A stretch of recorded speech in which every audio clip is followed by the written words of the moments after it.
Humans were impressive in many ways, many of them terrifying, and perhaps nothing fit into both categories, as well as their ability to pack bond with just about anything.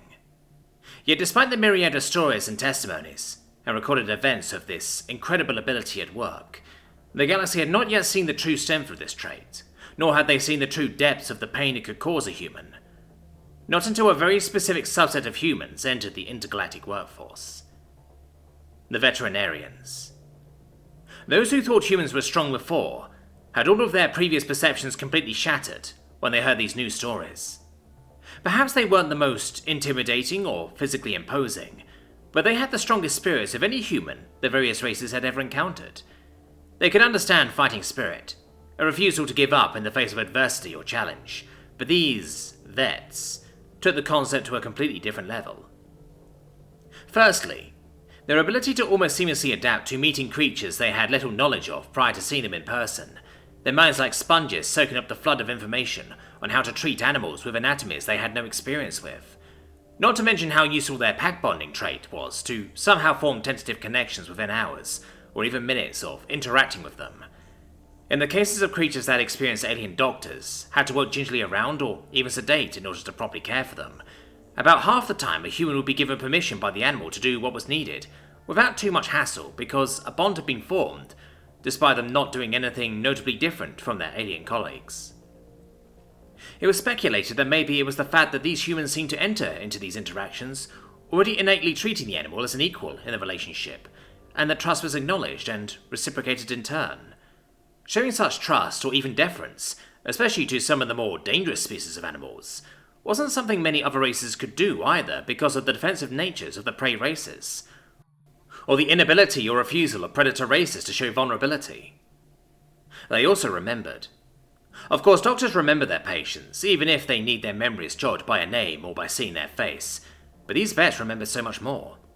The little details that didn't matter to a diagnosis or a treatment plan, but meant everything to the animal and their owner. They treated them as friends and family, asking about things mentioned in passing, noting mannerisms or favourite toys and foods of their patients. And they spoke to them. They heaped on praise and compliments when they were informed by the owners of positive actions and progress.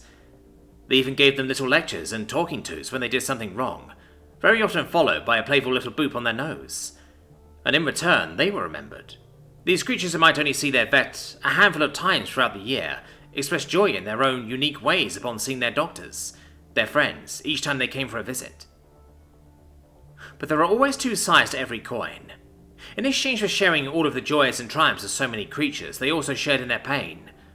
Doctors in the same practices could testify to seeing their human colleagues experience physical distress when one of their patients wasn't doing well or something had gone wrong, something they were all too aware would happen when they formed these connections, and yet they still did. They willingly formed these pack bonds and shared the burden, providing comfort and almost seeming to try to take on a portion of the suffering to provide even the slightest relief. And sometimes it even worked.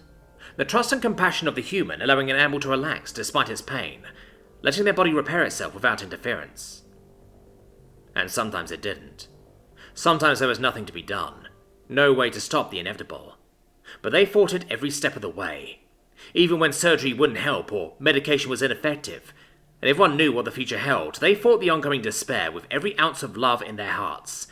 They made sure that creature knew it was cared for, sitting for hours with them until the end, offering soft-spoken comforts and a gentle touch.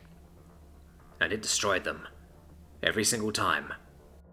Every loss was personally devastating, as if a portion of their very souls had been forcibly ripped away, leaving a raw, gaping pain behind. Yet they forged on. They absorbed this agony, letting themselves mourn and break down in their own time, but not when there was more work to be done. And it was in this way that the pack bond healed as much as it hurt. They found comfort and joy in those bonds that were still there, and used them to knit themselves back together. They fought on so that the next patient would suffer a similar fate, so they could continue to share in their joy and life. They fought on for those they had lost, and those they could yet save. There was a popular saying amongst humans, and like many others it was one of self-depreciation. We don't deserve our pets. But the rest of the galaxy disagreed. They were certain that if only one race deserved the love and comfort of an animal companion, it was the humans. especially the vets.